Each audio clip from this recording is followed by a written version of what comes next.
Hi friends, welcome back. Raw agent बनकर interview देने वाले सच्चे या झूठ, खुद रॉ के ऑफिसर ने बताया। चलो देखें, क्योंकि इतने सारे आजकल इतने इंटरव्यूज आ रहे हैं, कितने सारे लोग आके दे रहे हैं। कोई रॉ का है, कोई फलाने का है, कोई आर्मी का है, कोई कुछ है।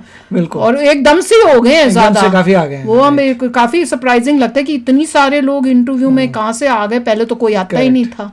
तो चलो यार वीडियो शुरू करते हैं। वीडियो शुरू करने से पहले अगर आप चैनल पर नए हो और आपने अभी तक सब्सक्राइब नहीं किया तो जल्दी से पहले सब्सक्राइब के बटन और बेल आइकन को क्लिक कर लो, ताकि आपको हमारे सारे न्यू वीडियोस के नोटिफिकेशन मिल जाए जैसे हम अपलोड करें। और हमारे जो दूसरे 2 चैनल्स हैं उनको भी सब्सक्राइब कर लेना, क्योंकि आपके रिक्वेस्टेड वीडियोस वहाँ पर भी आ रहे हैं, लिंक्स हैं डिस्क्रिप्शन बॉक्स में। अगर आपको वीडियो पसंद आता है प्लीज लाइक एंड शेयर। चलिए शुरू करते हैं। Brought to you by Agilus Diagnostics. Health test की बात आती है तो मैं भरोसा करता हूँ India largest diagnostics company Agilus Diagnostics खुद को टेस्ट। अब अनिल कपूर बूढ़ा लगने लग रॉ गया। के एजेंट्स पहले को नहीं लेकर है।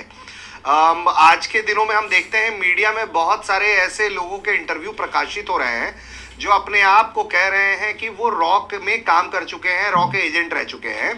और साथ ही साथ वो एक किसी वक्त में उन्होंने पीएम की भी सिक्योरिटी देखी, डिफेंस मिनिस्टर की भी सिक्योरिटी देखी, टॉप वेटरन्स नेताओं की भी सिक्योरिटी देखी और फॉरेन लैंड पर जाकर ऑपरेशन भी कर लिया।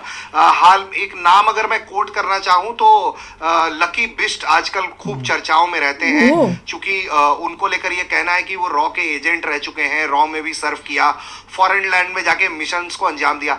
तो क्या इन बातों में वाकई में सच्चाई होती है? ये लोग हैं रॉ के एजेंट या मार्केट कर रहे हैं अपने आप को सिर्फ? ये हो सकता है एजेंट होगा, इसमें कोई दो राय नहीं। अच्छा, देखा। और वो काम करता होगा तो कई दफा ये इन पे कोई ऑफिशियल सीक्रेट एक्ट तो लागू नहीं होता। ये पैसे से इनसे काम कराया जाता है, पैसा, और जब इनकी यूटिलिटी खत्म हो जाती है तो शायद इनको फिर डिसऑन कर देते हैं। उसके बाद ये फ्रस्ट्रेट हो जाते हैं। और इस किस्म की बात, अब सरबजीत का केस तो आपने देखा ही होगा जी, काफी लंबा हुआ है। उस किस्से के बारे में भी बताइएगा आप आगे चल के। खैर हाँ, तो इस केस के बारे में जो बता रहे हैं आप वो बताइए। कौन से केस? यही जो इस तरह के जो एजेंट्स के बातें कर रहे होते हैं वो मिशंस को, तो क्या एजेंसी के ऑफिशियल सीक्रेट एक्ट लागू नहीं होता। वो जब तक उनकी यूटिलिटी है उनसे काम लिया जाता है। वैसे यूजुअली हम इनको ड्रॉप नहीं करते हैं। एक ये अगर आपको याद हो, एक ये कश्मीरी हासिम कुरैशी नाम है उसका। कौन है? हासिम कुरैशी जो था, कौन? जिसने वो प्लेन हाईजैक किया था। अच्छा। 1970 वार से पहले, और उसको ले जाके लाहौर में जलाया था। उसका नाम मैं भूल रहा हूँ प्लेन का। 1971 फ्रेंडशिप था शायद, फोकर फ्रेंडशिप था। उसको हमने, हमारे ऑफिसर्स ने हाईजैक कराया था इससे, और इसको ले जाके लाहौर में, वो एक किस्म से आउटडेटेड होने वाला था। 3-4 महीने में उसकी लाइफ ख़त्म होने वाली थी प्लेन की। तो वही प्लेन दिया गया, उसको लाहौर हाईजैक कराया गया, लाहौर में उसको जलवाया गया हासिम कुरैशी से। और हासिम कुरैशी ने वहाँ पे JKLF जिंदाबाद ये कुछ नारे वगैरह भी लगाए थे। लेकिन पाकिस्तान मीडिया में एक बात फैल गई कि ये जो है इंडिया का एजेंट है, और हमारी एजेंसी का ही नाम आया सीधा कि R&AW का एजेंट है, और वो था भी। नहीं समझ रहा है, ये कराया गया। समझाना भैया क्या बोल रहे हैं। प्लेन जल गया तो वो नारे वारे लगाए, लेकिन बाद में जब वो मीडिया में रिपोर्ट छपी तो उसको पाकिस्तान गवर्नमेंट ने अरेस्ट किया, उस पे केस चला, हमारा एजेंट था, और वो पाकिस्तान में शायद 5-6 साल जेल में भी रहा। फिर जेल से छूटने के बाद वो हॉलैंड चला गया। अच्छा। हमारे, जिस आप रविंदर सिंह का नाम ले रहे हैं ना, ये रविंदर सिंह ने ही उसको वहाँ पे ढूंढा। ये डिस्क्लोज कर रहा हूँ मैं, रविंदर सिंह, क्योंकि अब ये कहाँ तक CIA ने सब कुछ चीजें अपनी ओपन कर दी है, और हम अपनी उन फाइलों को लिए बैठे हैं अभी साथ तो रखा अलमारियों में। नहीं भाई, पर डिस्क्लोज करना चाहिए। नहीं, वहाँ पे लॉ आ गया है CIA में, कितने साल के बाद हर फाइल ओपन होगी। नहीं, क्यों? हमारी 71 की लड़ाई की भी अभी ओपन नहीं हुई। क्यों Because करें? they want to tell the people. तो खैर Why? उसको कि वहाँ व्हाट से वी ढूंढा हैव डन गया। What we have not done. Holland से उसको लाया गया, उसके केस विड्रॉ किए गए हासिम कुरैशी के, और अब शायद वो पॉलिटिशियन है J&K में, कहाँ और पे? उसको ठीक तरह से रखा गया है। तो जो अपना यहाँ हमारे यहाँ काम करता है, एजेंट होता है, उसको इस तरह से डिसऑन नहीं करते, उसका पूरा ध्यान रखा जाता है। तो सर ये कूलिंग ऑफ सरबजीत की बहन को भी नौकरी दी थी, अच्छा, सरबजीत पाकिस्तान की वही, जेल में हाँ मरा था। बात, हाँ। उसकी सिस्टर को भी नौकरी दी गई थी। उसकी वाइफ को देनी थी, लेकिन वाइफ वो पढ़ी लिखी नहीं थी, तो उसकी सिस्टर जो थी वो थोड़ी चालाक भी थी, तो उसने मैनिपुलेट करके अपनी नौकरी ले ली थी। सर तो मैं ये पूछना चाह रहा हूँ, तो कोई एजेंट्स का कोई कूलिंग ऑफ पीरियड भी नहीं होता है, जैसे आर्मी चीफ्स और तमाम बड़े अफसरान का होता है कि एजेंट्स का या रॉ चीफ का?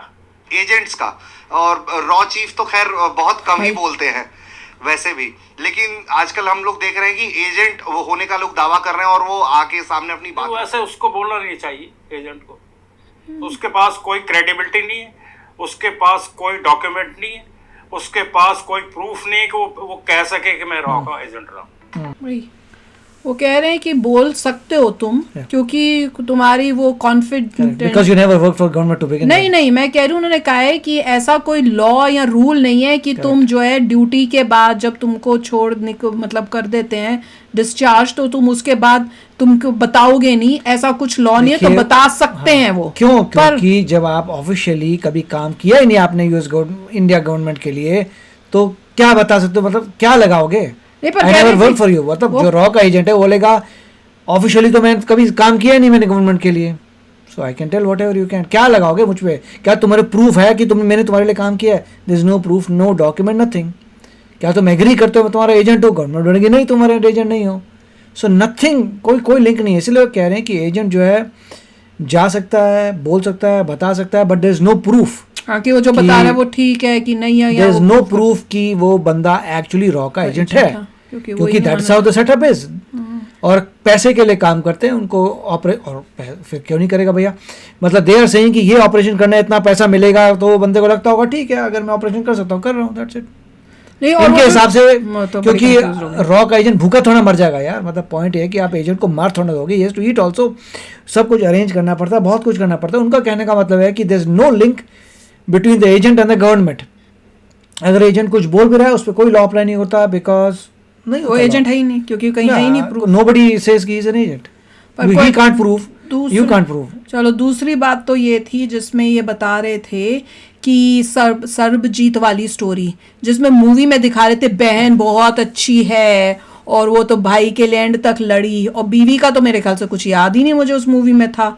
पर यहाँ पे अब जब उनसे अभी ये सुना तो पता चला कि नौकरी देनी थी तो करेक्टली स्पीकिंग तो बीवी को मिलनी चाहिए, तो बीवी पढ़ी लिखी थी नहीं बिल्कुल भी। मदर की बात कर रहे थे, बीवी बोला है, बीवी बोला है उन्होंने, बताओ बीवी सुना था मैंने, तो बीवी कोई जो पढ़ी लिखी थी नहीं, और इन्होंने ये दिखाया कि जो बहन थी वो चालाक थी, उसने नौकरी अपनी तरफ ले ली, अपनी ले ली।